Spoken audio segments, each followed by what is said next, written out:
प्रिय दर्शक और श्रोता बंधुगण समस्त मोर प्रणाम शुभेच्छा और शुभकामना।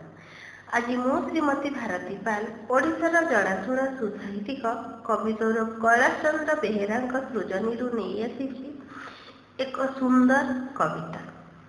कवितार शीर्षक स्वागत नूआ वर्ष। 24 मसीहा जाइछि 25 मसीहा आसीछि 24 मसीहा जाइछि 25 मसीहा आसीछि पुरुणा महक चली जाई पुणी नुआ नुआ सबु बासुछि।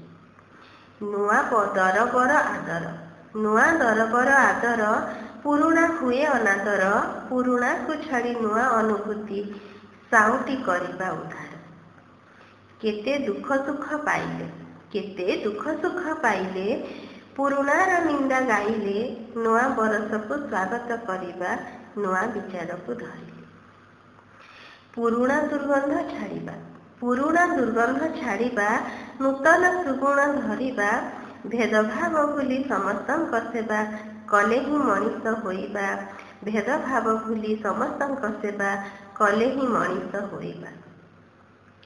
आस आस नुआ बरस आस आस नुआ बरस मने दिय नुआ हरस सुख शांति आउ आनंद भितरी जीवन कुकर सरस सुख शांति आउ आनंद भितरी जीवन कुकर सरस।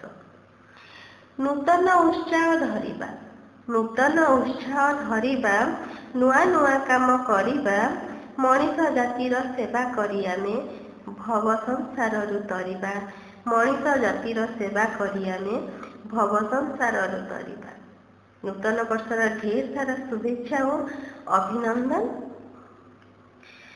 यही नूतन वर्ष समस्तंक ढेर सारा सुख समृद्धि और खुशी भरी दो। जय जगन्नाथ।